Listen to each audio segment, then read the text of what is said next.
Assalamualaikum warahmatullahi wabarakatuh. Selamat pagi anak-anak semua. Bagaimana kabarnya hari ini? Semoga sehat semua ya. Alhamdulillah, luar biasa. Allahu Akbar. Baiklah anak-anak semua, pada kesempatan kali ini kita akan membahas materi tayamum dan berwudu. Mari kita dengarkan penjelasan Ibu ya. Nah, baiklah, yang pertama pembahasan kita kali ini yaitu mengenai wudhu. Nah, apakah anak-anak ibu sudah tahu semua apa itu wudhu? Baiklah, kita jelaskan ya. Wudhu adalah kegiatan membasuh atau mengusap sebagian anggota tubuh dengan air yang suci dan mensucikan. Wudhu merupakan syarat sah sholat. Nah, kemudian ada keutamaan wudhu. Kemudian ada rukun wudhu. Rukun wudhu terdiri dari 6. Yang pertama ada niat, yaitu kita berniat. Yang kedua, membasuh muka dengan air. Yang ketiga, membasuh kedua tangan sampai siku. Yang keempat, mengusap sebagian rambut sampai kepala. Kemudian yang kelima, membasuh kaki sampai kedua mata kaki. Dan yang keenam, yaitu tertib. Nah, kemudian ada syarat-syarat berwudu. Yang pertama Islam ya, beragama Islam. Yang kedua mumayyiz. Yang ketiga suci dari haid dan nifas. Kemudian yang keempat memakai air yang suci dan mensucikan. Yang kelima, air bisa meresap ke dalam kulit kita. Kemudian ada sunnah-sunnah sebelum melaksanakan wudu. Yang pertama seperti biasa kita lakukan yaitu mendahulukan anggota badan sebelah kanan. Kemudian mengulangi 3 kali basuhan. Kemudian tidak berbicara pada saat mengambil wudu.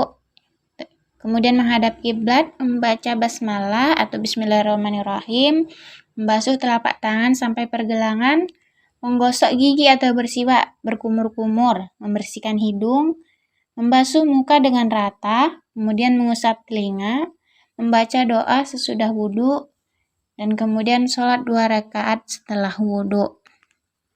Kemudian ada hal yang membatalkan wudu. Yang pertama, keluarnya sesuatu dari 2 pintu atau kubul dan dubur. Yang kedua, hilangnya akal, baik gila, pingsan ataupun mabuk. Yang ketiga, bersentuhan kulit laki-laki dengan kulit perempuan yang bukan mahramnya. Yang keempat, menyentuh kemaluan atau pintu dubur. Yang keenam, tidur. Jadi setelah ambil wudu tidak boleh tidur ya. Kemudian ada hikmah berwudu. Nah, salah satu hikmah dari wudu yaitu membersihkan anggota wudu atau anggota badan, kemudian menggugurkan dosa yang telah diperbuat dengan berwudu. Yang ketiga, membangkitkan semangat beraktivitas. Yang keempat, menghilangkan rasa kantuk dan tidur.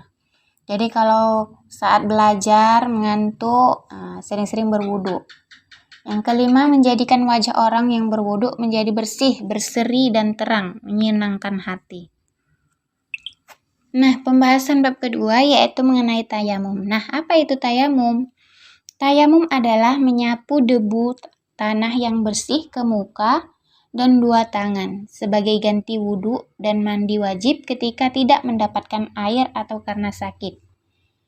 Tayamum adalah menggunakan tanah yang suci dengan cara tertentu disertai dengan niat untuk kebolehan sholat.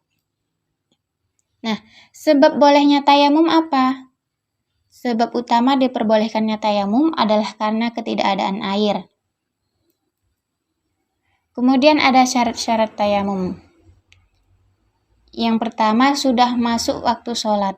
Yang kedua, sudah berusaha mencari air tapi tidak menemukannya.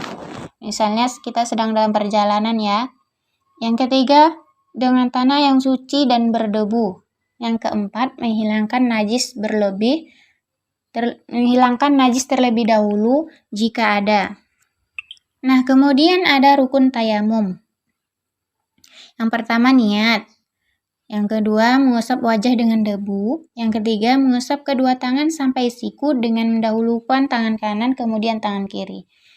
Dan yang terakhir, tertib atau berurut. Kemudian hal-hal yang membatalkan tayamum. Yang pertama, menemukan air. Nah, jika kita sudah menemukan air, maka itu membatalkan tayamum, harus kita ambil dengan wudhu. Kemudian bisa menggunakan air. Kemudian murtad, hilang akal atau pikiran.